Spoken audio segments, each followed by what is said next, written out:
Okay, hi, Shock Exchange, and I'm here with Tori and Mitchell, obviously, and this is Trump and the GE, where we discuss issues important to the economy in our community. From time to time, we discuss certain stock market opportunities that could be important to people who listen to the podcast. And today's show would be about Barbarians at the Gate for Endo International. In the picture for the for this particular show involves it's a picture of Reginald Lewis, who was either the first or one of the first black billionaires in the country with this acquisition of Beatrice Foods back in the late '80s, so LBO, and along with him, Donald Trump, Carl Icahn, Michael Milken, Leon, Ivan Boesky. These guys were giants in the financial world back in the 1980s. And every young black guy who came to New York who wanted to do deals thought they were going to be the next Reginald Lewis, including myself. And obviously, I didn't get there. That's why I'm on this podcast. So anyway, this Endo's opportunity, I think it's fitting because these guys in the '80s, they talked a good game. They backed it up. They smoked cigars and they wore sharp suits and sharp ties, Hermes ties and Ferragamo, but they backed up what they had to say. And they took risk and they were able to evaluate risk appropriately. That's how they were able to get excellent returns for these deals, because they were able to quantify risk. And I think Endo would have been a company that, an opportunity that Reginald Lewis would have pounced all over. And so we're going to discuss that further today. And as we discussed on about Endo over the past couple of shows, it's been hit with opiate litigation. The stock is trading below $3. I guess apparently on some headline risk related to opiates, and a recent patent trial loss to Eagle Pharmaceuticals. We've known about opiate risk for a few years now, and Endo has, in my opinion, has far less exposure in terms of market share relative to Purdue Pharma, which and Mallinckrodt, which settled for $1.6 billion, far less market share. They took their opiate drug Opon off the market in 2017. So, and it has $1.5 billion in unrestricted cash on the balance sheet and generates about $300 million of operating cash flow through the first half of 2021. So we're trying to figure out why would the stock be trading so low on opiate risk when it's just settled with several counties in Tennessee after it was hit with default judgment, and just settled for $50 million with the state of New York, which probably was one of the highest hurdles in terms of opiate litigation. So it just settled with the state of New York. And, there's been a global settlement with J&J and the big distributors, been a settlement with Purdue Pharma and Mallinckrodt. So it seems like these opiate claims are beginning to, but it's clearly a pathway for Endo, Teva, and AbbVie to settle. And there's been a lot of trading, a lot of volatility in the stock in terms of trading volume over the past several weeks, due to, again, headline risk related to opiate claims and potentially default judgment, this patent trial. It also could be driven by, I think, preponderance of short sellers, large short interest in the stock, which has created volatility. I think Endo may be buying back shares. We can't confirm that until its Q3 earnings come out, when maybe they'll talk to it on the earnings call. But we can definitely look at the cash flow statement and see how much stock they bought back. It also could be who may have taken up a stake in Endo, and we have we've identified about 8 companies, Barbarians at the Gate, that or may have taken a stake in Endo. But we've said in the past that given its low valuation, trading around 6 times EBITDA, with its growth potential in Xiaflex and its cellulite treatment, the stock is woefully under as these opiate claims begin to come down. So we think it's Endo's fiduciary responsibility to buy its stock back hand over fist.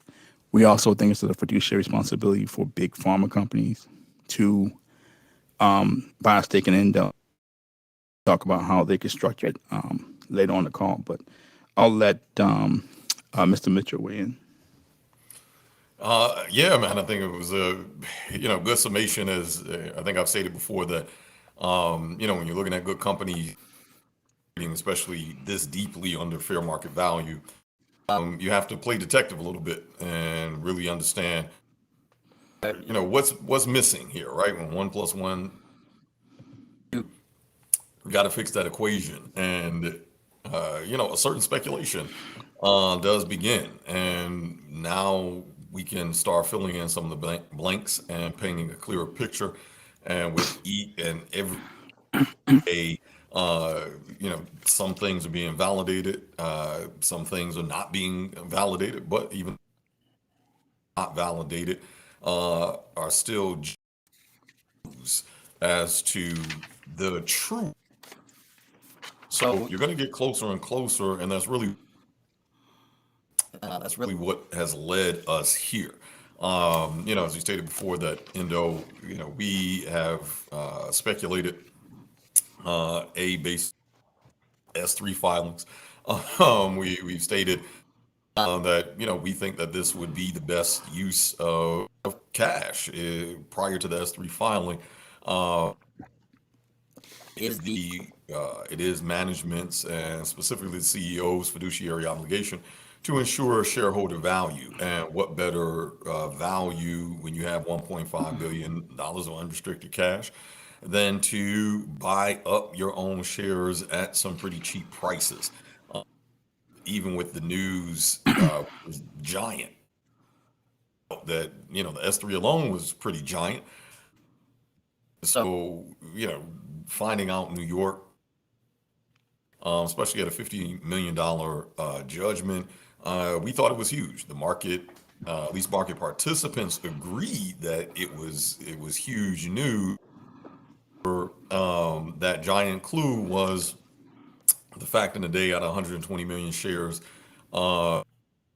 traded in that day alone, which represents about months of trading activity, and it still only hit 333, I believe it capped out at, and it opened right around 270s, 280s. So it didn't have a significant. There begins again. We got to put the detective on, right, to understand well what's really going on.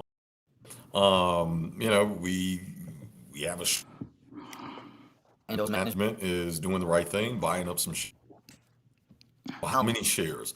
We look at effective float, which is the difference between institutional holding and what's left over. So out of the 233 million shares, you have institutional holdings at about 83%.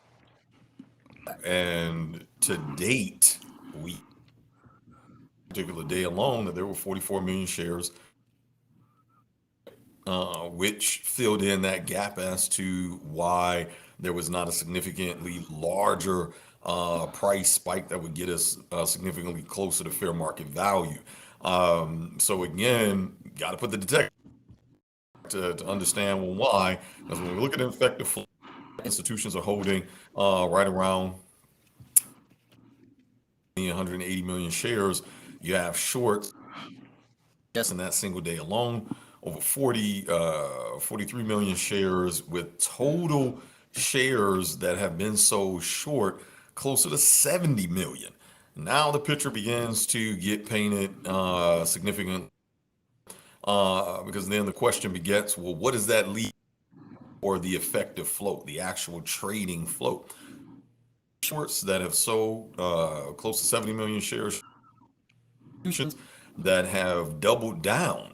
Institutional holding has only grown. Bill Miller out of BlackRock has pretty much doubled down over the over the last 3 months alone. On you have John Polson that has doubled down, and you have about 318 that are doubling down on Endo's potential, while only 5 firms that are remain. So while it seems like this is a David versus Goliath, there's something deeper here, almost something more insidious happening. When you really look beyond the surface, and that's what you have to put the detective hat on. What's really bubbling below the surface when you have dug their way out of the grave, which we stated over and over again. Uh, a One of the strongest balance sheets that Endo has ever had. Yet their share price, as compared to the beginning of the year when it was trading over $10.50 a share, their balance sheet has gotten while the stock itself has taken an $8. So what is that ultimately? And this is where we get our kind of barbarians at the gate theory, right? Where our I think our shared admiration for voices of the world, which kind of set that blueprint on fire out of his seminal book. White boys gotta have all the fun. I definitely recommend. Still a great read. But taking that same methodology, if Reginald Lewis were still here, unfortunately he died prematurely. I don't even think Reginald hit 50. I think he was still in his early 40s when he prematurely passed. Well, he's Um, young. He died younger than I am. I mean, I'm over 50. He was younger than me when he died. yeah, absolutely. I mean, it was a shock. He had a lot. He had a lot more to give, a lot more to offer. 100%, a lot more. If Reginald Lewis were looking at this company, there's no way that he wouldn't be champing at the bit to scoop Endo up for pennies on the dollar. And when we begin a combination of trading volume, shorts, this little string reveal itself, and we started to pull on that, and as we pulled on that string more and more. If you are a big pharma, and if you do have kind of a nascent, sector, biopharma, especially in aesthetics, it doesn't make more sense to, without ruffling feathers, without making any big announcements, scooping them up cheaply, and then being able to step into a board of Endo and getting access to the intellectual property. How much would that save you? How much in R&D would that save you? How much, thousands and thousands of hours of time with R&D is that going to save you in market? When you have a company that's trading, arguably, 95, 96% below, in our opinion, and the opinion of a lot of the institutions that are long hold for Endo, this certainly seems to make some sense that, a biopharma giant make a lot of noise. I certainly would want to buy up some shares quietly, I should say, and a point where you're looking at about 30 of shares, and do so at a fairly, Yeah, even at yeah. $3 a share, um, you know, the effective float at this point less than 10 million, arguably, depending on how you look at it, because the unknown is that Endo has bought back and ultimately retired, shrink that float, but potentially even less than 10 million in an effective float. So to scoop up 10 million, even 10 million shares, even at a $3 a share price, $30 million a share. That's pocket change for some of the largest. That's their petty cash, so they can scoop Right. up Endo really cheaply. Um, Ultimately, kind of take in a lot of ways either take Quo on the cheap, or he only spent about $30 million to get to then build up a competitor of their own in those hard-earned blueprint. So yeah, that's kind of our point, and why I've certainly pulled on that string to see, does the string make sense? Does it fit in the equation here? Okay. Thank you for that. That's a long-winded way of saying that Endo is highly manipulated. Stock is highly manipulated. To give you an example, a couple of years ago, when Endo was in late stage clinical trials, I think phase three for what is now called Quo, stock bounced to like $18 a share. It's back in 2018, second half of 2018. Today, it has its mesh payments are almost finished. The company has much more cash flow. The revenue is more diversified. It has weaned itself off of these pain-related drugs like Percocet, Lidoderm, Vicodin, and still managed to service debt. The interesting part is that now, the pain-related drugs are coming back in vogue. So, and so the stock trades now at $3 a share. It has less opiate exposure. There was we had no idea what the opiate exposure was a couple of years ago. Now it has less opiate exposure after selling with counties in Ohio, Oklahoma, Tennessee, and selling with the whole state of New York. And we've got a metric with Mallinckrodt as to potentially what Endo could pay. A metric with Purdue Pharma, which is in a lot of ways the worst actor during the opiate epidemic. We got metrics with J&J and the big distributors. So we should have an idea based on market share, where other companies have settled, and where Endo has actually settled in certain counties and the state of New York, how much its total settlement should be. And it should be championed for being an exemplar as far as how to react during the opiate epidemic and voluntarily taking Opana off the market. So it has less opiate exposure, less mesh claims. It's diversified its revenue and earnings stream, yet the stock trades that's around $3 a share because it's been highly manipulated. And we think the play would be for nobody in his right mind is going to acquire Endo without knowing the full amount of the opiate claims. However, they could take a large stake, 30%, 40% stake, and not have those payments, those opiate payments going through its P&L, and then buy the rest in a few years after the opiate headwinds have subsided, or don't buy it all, just sit on the 40% stake. They have a fiduciary responsibility to take a stake in Endo, as well as Endo does. So that being said, we're going to just try to break this in two phases. We're going to talk about the first company would be Barbarian number one. Give a description of the company. Talk about why Endo would be attractive to this company, and then secondly, look at the combined aesthetics business. We combine Endo's aesthetics business, what we call Quo and Xiaflex, with the suitors aesthetics business. What would the profile look like? And when we say Endo's aesthetics business, Quo is real nascent because it only had 1/4 of revenue, and it probably won't really gain traction until Q1 of next year.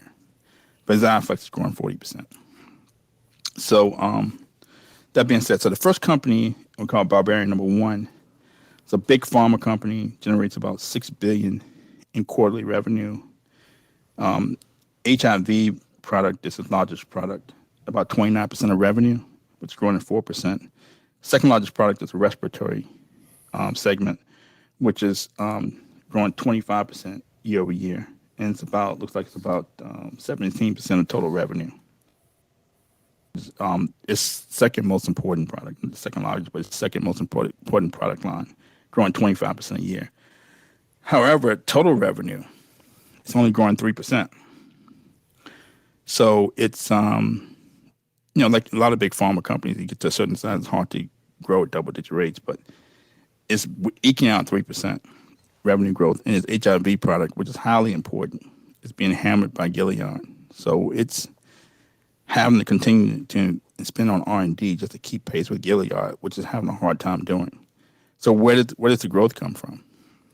So this is definitely, in my opinion, probably a company that would want to, grow through acquisitions. They can keep trying to invest in R&D with uncertain payoff, or it can make an acquisition of Endo, and it's particularly get access to Endo's aesthetics business. And the aesthetics industry from 20 was expected to grow about 12%, compound annual growth rate from 2019 to 2025. And Endo's in that space in terms of with the cellulite product, which again is nascent, but it could generate revenue up to several $100 million, or up to $1 billion over time.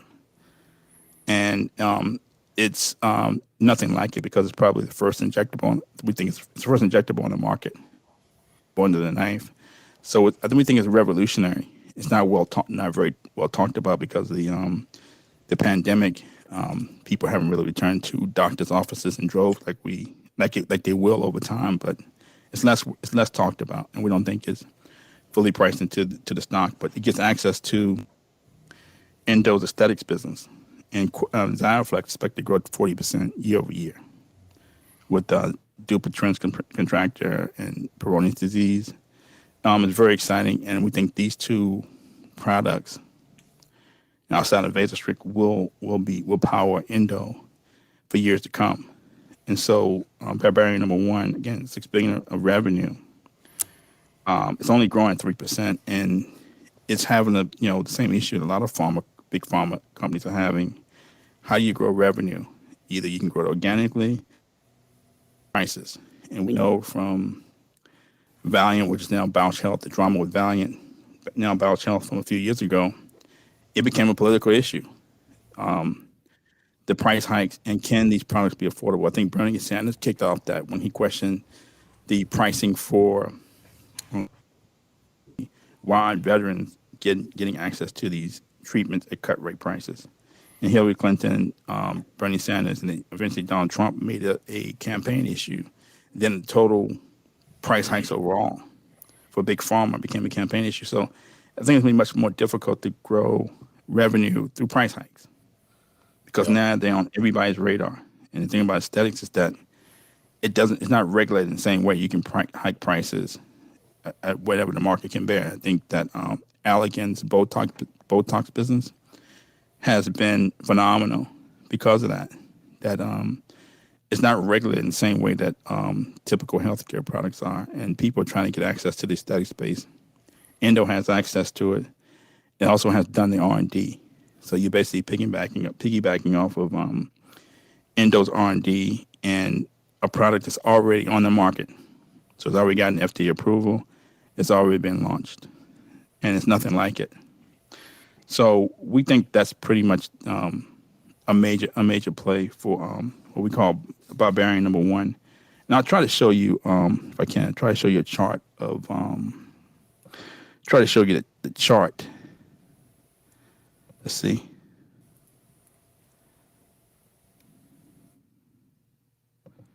Nah, but it didn't come up. But that's pretty much the play as far as from an overall product standpoint. A company only growing 3%, and it's hard to really grow earnings unless you can, cut costs specifically or somehow find a way to hike prices. So I'll let Torian weigh in. Yeah, actually, a couple of kind of stand out is it's when you get to these levels, when we look at the Gilead going back to 2014, 2015, when they came out with the Hep C cure, which was already revolutionary in and of itself. I think Savaldi coming to we the again the old adage was that there's more in the treatment than the cure, right? And then now we see biopharma end up rolling out cures and and I think really Gilead almost set a trend because it was kind of like a domino effect. Come to market, and that became a political because it was for a 12-week treatment efficacy, which was the highest in the market. They were the only entrant in the market when they came out. 100 grand for obviously it raised a significant amount of noise. AbbVie actually stepped into the market with their shortly thereafter,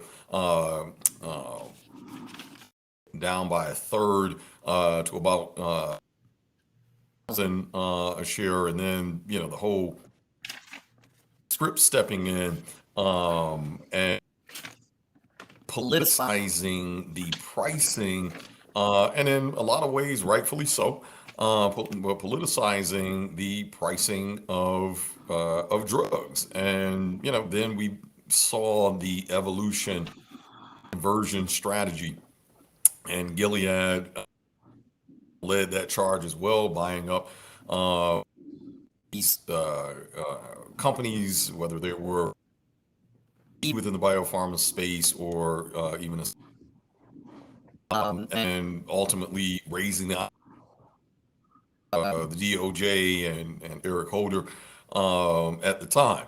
However, one of the things that it did expose, and we saw even for a few years after that, when what did he go by the moniker, the farm, Martin Shkreli.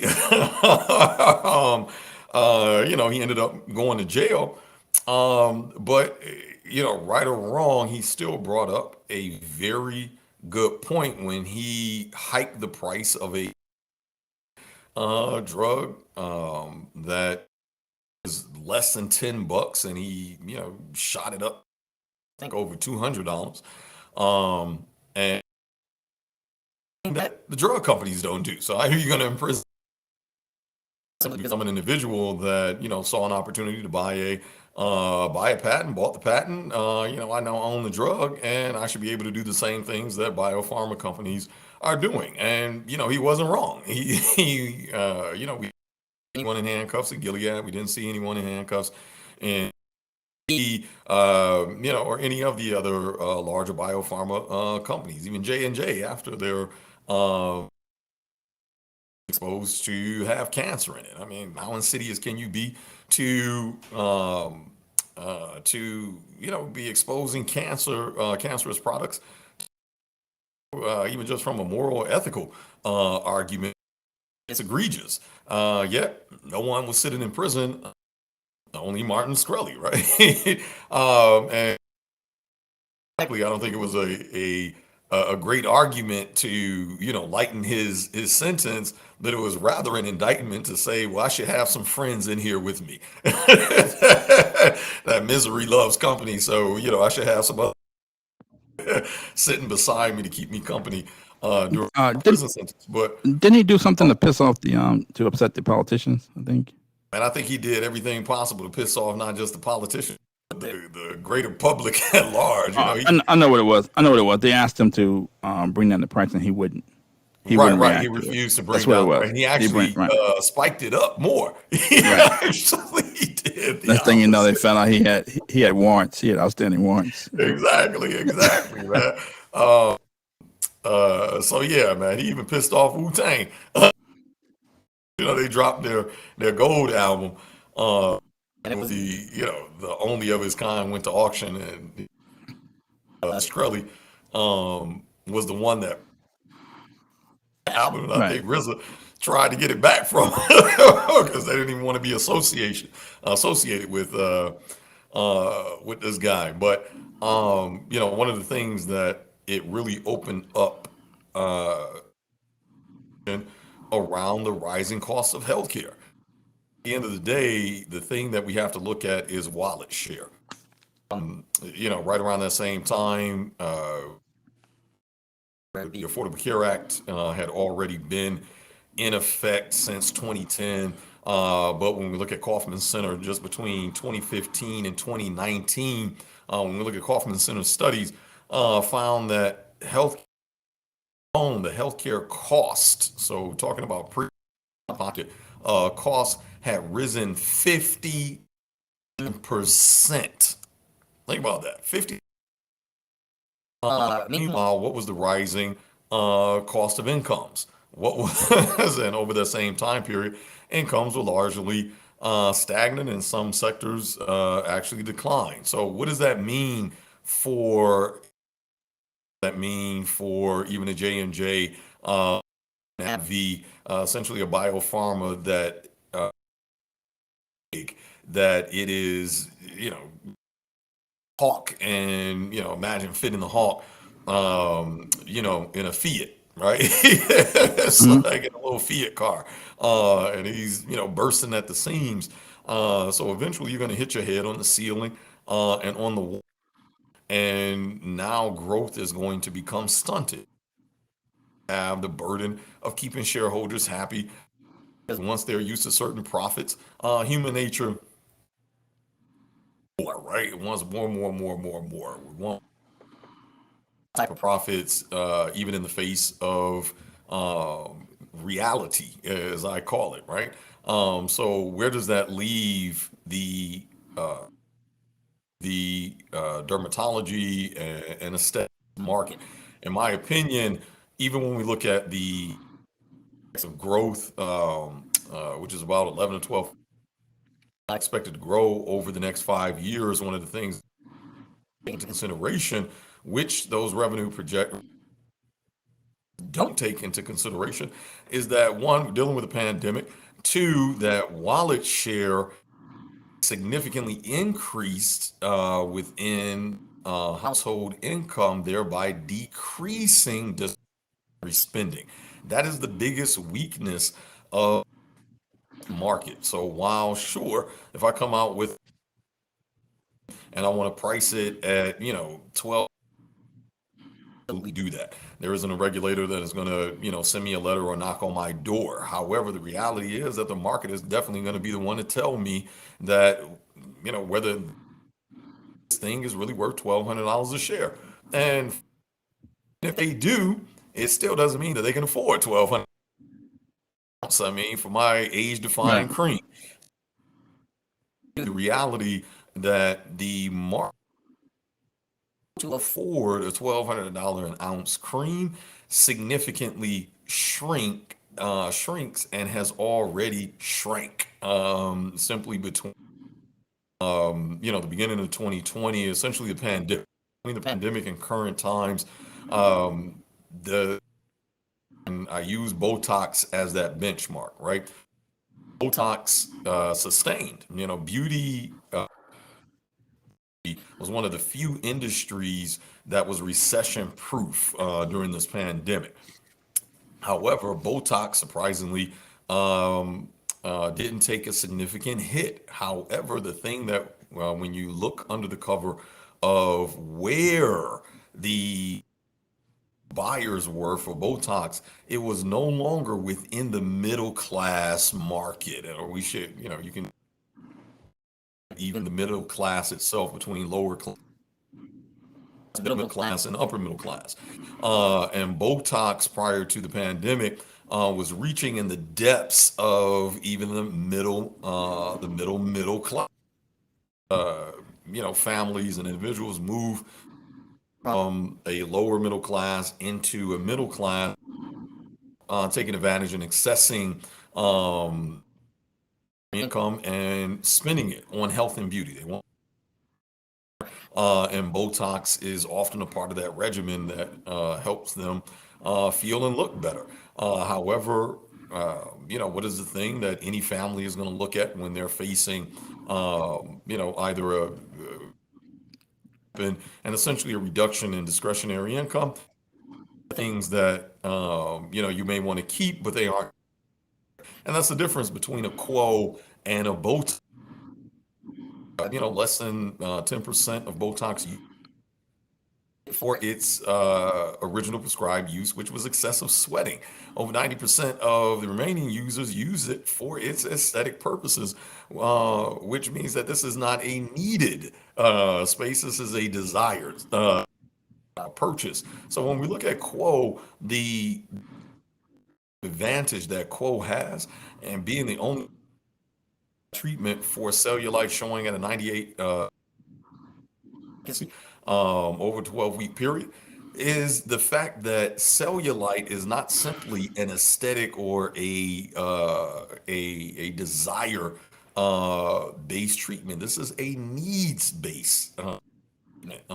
There are medicinal conditions that in women, but also men as well. Look at an aesthetic market that is facing a shrinking population that can continue to pay for at the same prices, essentially a pre-pandemic price.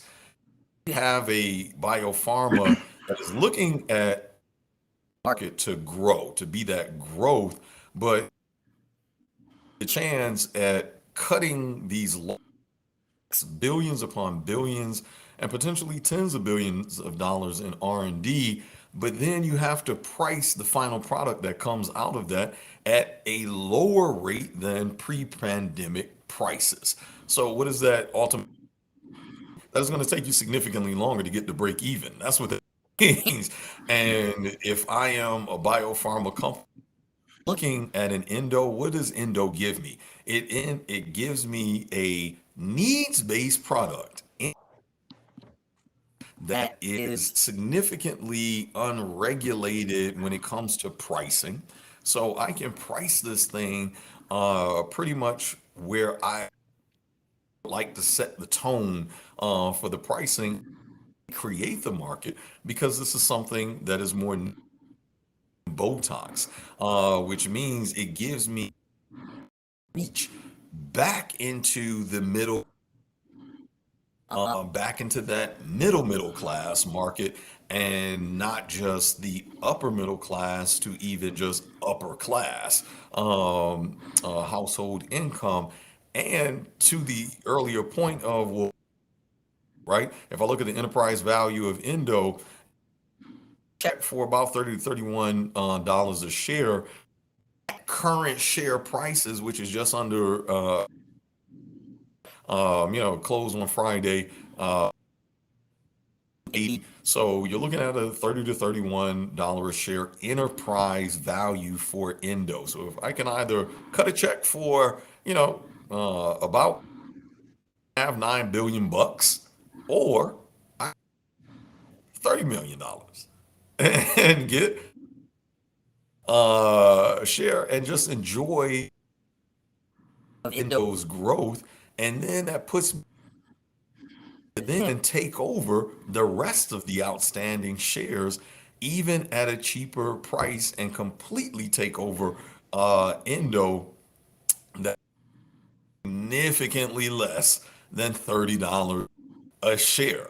So, this is the reality that Endo's management is facing, that Endo's share facing. Obviously, from shareholders' perspective, if on Monday we wake up to a $30 a share price buyout, may be happy. But is Endo's board going to be happy? Is Endo's management going to be happy? Is the company going to want to ultimately get sold out for pennies?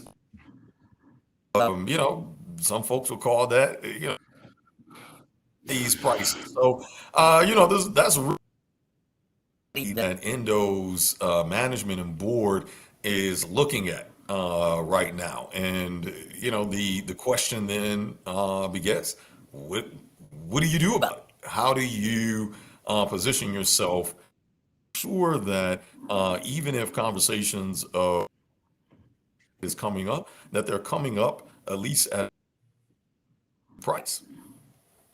Exactly. Just to be clear, I mean, Indo's market cap is probably what, 650, $700 million, something like that. So Lower than even 40% lower stake than is, that. It's egregious. let's say It's let's say it's literally six lower hundred than like it's like five. Yeah, six yeah, hundred. yeah. 600 million bucks. Round Yeah, up to $600 million. So 40% stake, equity stake only costs like $240 million. That's like loose change under somebody's couch. And right, right. we already talked about Moderna. The eight suitors we're talking, potential suitors, doesn't even include Moderna, which has $8 billion in cash that has no idea what to do with. And it just came out that I think the CDC suggested that adults shouldn't get booster shots. Right. So after the first vaccination, where do they get additional revenue from?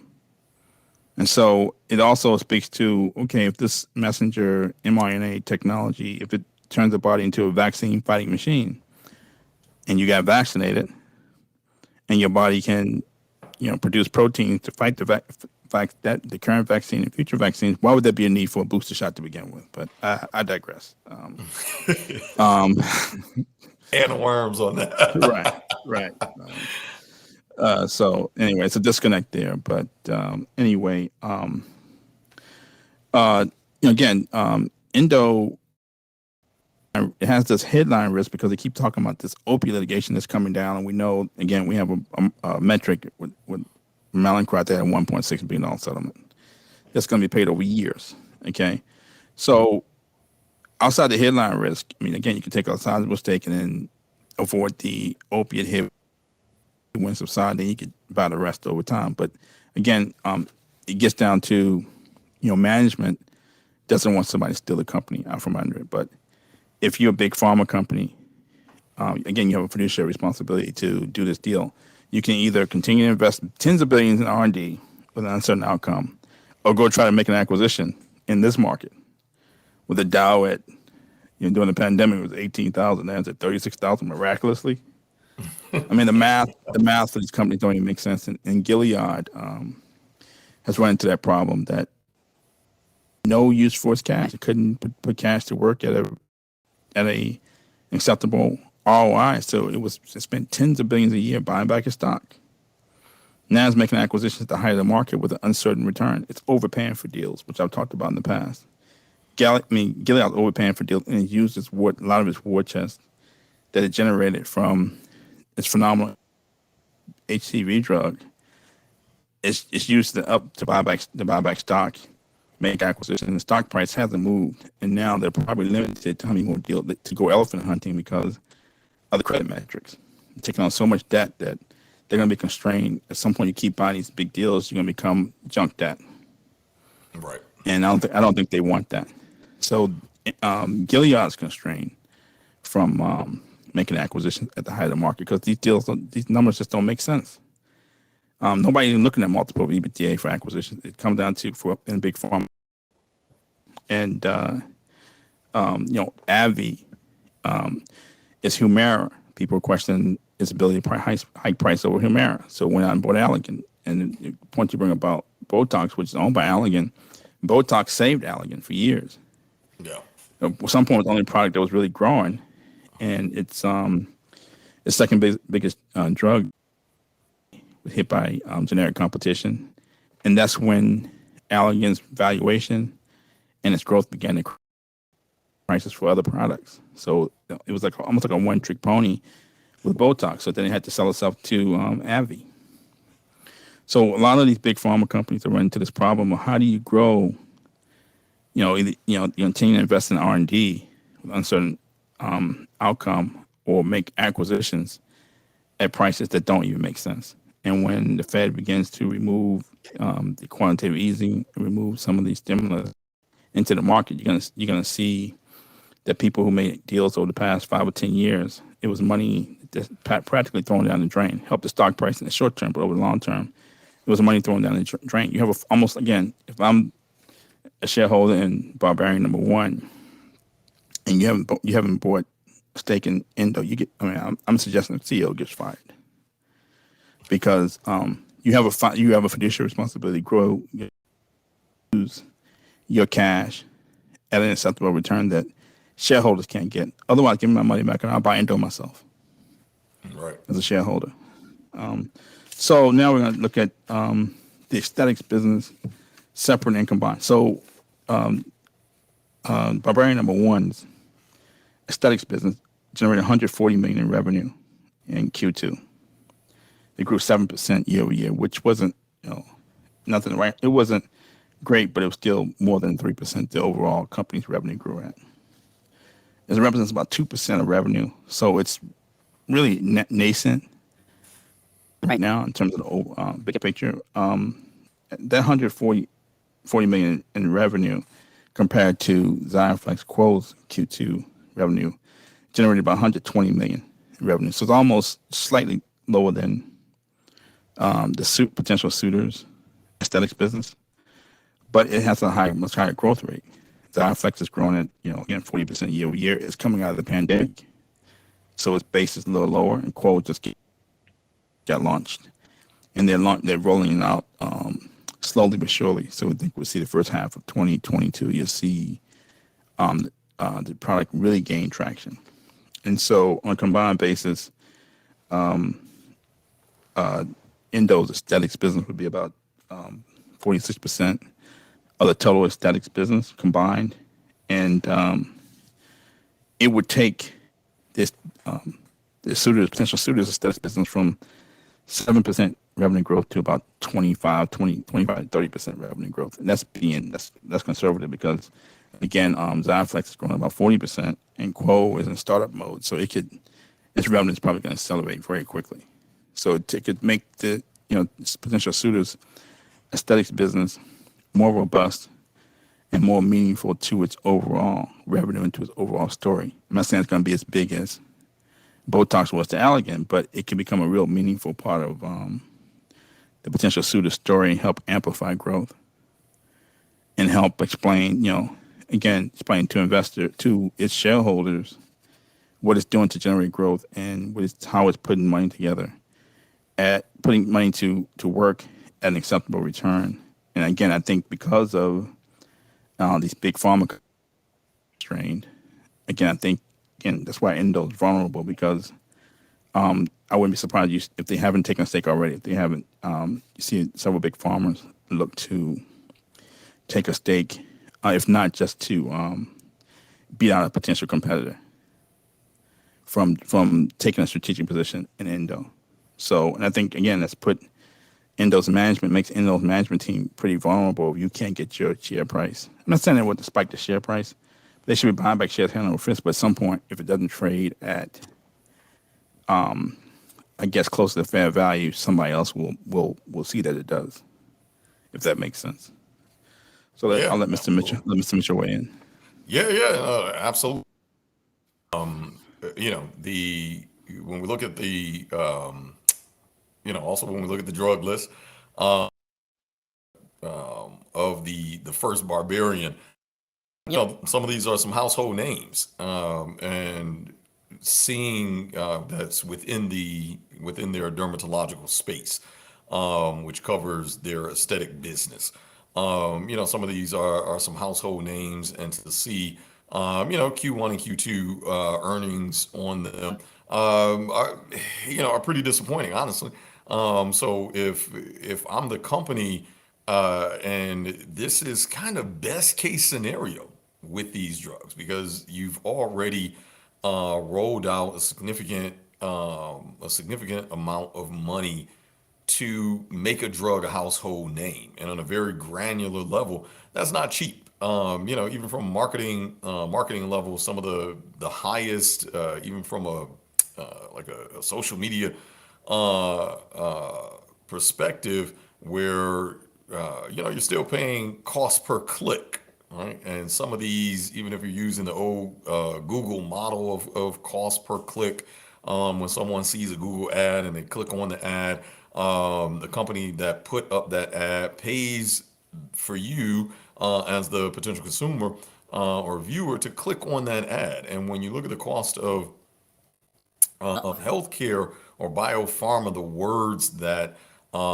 keywords that those ads have to use in order to generate eyeballs can be pretty expensive. So just to give an idea, you're talking about sometimes as much as $30 to $40 a keyword. So if have, say in the one ad, for example, you have three keywords that make up that ad, that Google ad, and you want folks to click on that ad. You can easily be paying 30 or $40 per keyword, which is, on the low end, 120 bucks. Or I should say 90 bucks. Ish, my math was way off on that. If you got three keywords at 30 bucks a share, or 30 bucks a keyword, you got about 90 bucks. But, 90 bucks, and, you're hoping to get, a few 100,000 clicks on that ad. So you can see, 90 bucks a click, and you want minimally a few 100,000 per day on that ad. That extremely fast. But are the methods in order to get these drugs, and that's one lane of marketing, right? Because you still have the traditional commercials, and putting the commercials together, as well as getting them broadcasted. So paying for ad space, etc. So in other words, we can see very quickly, just from a marketing perspective alone, the cost of getting these drugs to be household recognized. And simply because you're a household recognized name, it doesn't always translate into corresponding sales. So I can almost guarantee that they probably spent more money on the ads and getting these drugs to become household names. Are we saying the names? Are we saying the No, we're not. We're not. okay? We're not. We're not. I know it's hard. I know it's hard. I know, because I want to like drop, I know name it's drop hard. a couple of these. Yeah, we don't want barbarian, no, the barbarian. We don't want the barbarians M&A team to get upset that we know that they're looking Yeah, at Endo. exactly. But yeah, just know that if you hear some of these names, you'll definitely. Oh yeah, definitely. Even if you've never used the drugs before, but they're gonna ring a strong ear familiarity. Point being is that, when we look at these numbers, I can guarantee you that they, you know, 5 to 7 times the quarterly revenue just in ad spends alone. So, in other words, that has to be a daunting perspective as the board, as management, and certainly as shareholders, when you look at what all went into getting these drugs to be household names, all on the hope that you're going to make it back into the profitability and ultimately increases shareholder value. So then, obviously that puts the board in a position to now put pressure on management, for shareholders to put pressure on the board, and as well, to demand better performance, better returns. And if you are Barbarian number one's management, you got to be looking, and you got to be sitting back like the Reginald Lewises of the world, and scoping. You're sitting there like a sniper, and scout snipers will sit in a position literally for days on end, sometimes a week, don't even move. They piss and shit in the same spot, literally, to position until the right time. So what does that mean? The market to come to you. You allow the opportunity to come, but you're steadily scoping, you're steadily staying, refining your eyesight, your vision, you're checking wind formations, etc. So in other words, if I'm a barbarian management, I'm going to be that scout sniper, and Endo is sitting prime, in, and I'm loading that around in the chamber, and I'm getting ready to pull the trigger on Endo. In other words, because this, even when we look at the cost per click on just one or two ads, and ultimately spend in a quarter will take them less money to essentially all of the float. If they wanted to hear the entire float, frankly, if that was possible for them to buy up the entire float, let alone the effective float. The effective Right. float is chump change. The entire float is not that far from chump change Right. for one's war chest. So Right. I'm putting a solid round in the chamber, and I got all the that this is going to be a record 1,000-yard shot, and I'm splitting it right between the eyes. From there. I'm setting the record. So there's no real downside from their perspective on. So whether it's simply just the effective float, step in and even enterprise value level as well, and take the higher bid at a $30 to $31 share. You really can't go wrong. You really Right. can't go wrong if you're their management here. Right. If yeah, if fair point. I hadn't really thought of that, but they definitely can leverage Endo's research and development costs that they've already spent on in the aesthetic space, because Endo had to be very judicious with their spending over the past few years because it had so much debt, had all these mesh claims. They had over 2 billion mesh claims they paid down. They only have a couple hundred million left. They had to wean themselves off these pain related drugs. So they had to be very judicious with the money that they had. And they spend it in the right places. So you can leverage in those R&D they were flex, and in the aesthetic space you can also leverage marketing costs. Have all these doctors, have all these reps already meeting with doctors and professionals who could administer Quo. And the other thing is that it's not only a needs based product because it's cellulite affects so many women, 90% of the population, but it's also safer than having people go down to the DR to go under the knife, as cheap as possible with doctors who may not be regulated, or it probably may not be as safe. You're sort of taking, I think you're taking your life into your own hands, but you're definitely taking more risk going, to maybe to get a procedure, that requires like anesthesia or what have you, where you can, Endo Yeah. doesn't. I mean, quote doesn't. So it's much safer than going, someplace outside the U.S. to get surgery for these cosmetic type procedures. But at a high level, yeah, Endo's being stock is being manipulated. It has this overhang, I guess, an opiate overhang, but we think it's really just a hedge fund overhang or short seller overhang where they're manipulating the share price. They probably can't afford the stock to rise any fair value because they're going to take a loss. They have a margin call and a capital call, and may create a short squeeze or what have to keep it manipulated. And once the market becomes more aware of how manipulated stock really is, how there's now a pathway to an opiate settlement, and it may be even to the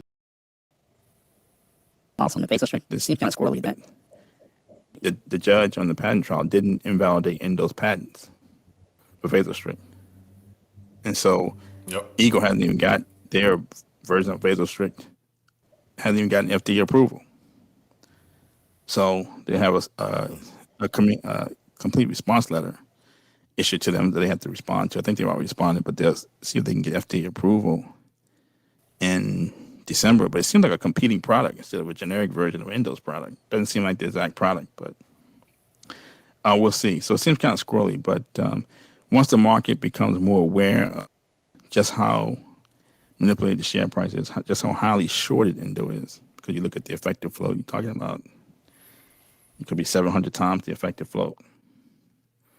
600%, Easily. 600% of the effect, 700, 600% of the effective float, how Yep. manipulated it is. And that's just, to grow, big pharma through acquisition in this market is darn near impossible. You're taking you know, it's a, it's a crapshoot when it comes to R&D sometimes. Spend tens of billions of dollars with an R&D with an uncertain return. on it. Where Endo is, you can buy 40% of the stock, 240 million dollars, $250 million, and it's money well spent. That it's gonna, it's gonna, it could be in 6 months or a year, it could be 10 times, 15 times what you spent, even if you don't acquire the entire company. And once Right. the market becomes more aware of it, I think you'll see more people coming. The people listen to our podcast. And GE, the play for you is to get in now because it's not going to be cinematic. The rise of Endo is not going to be cinematic.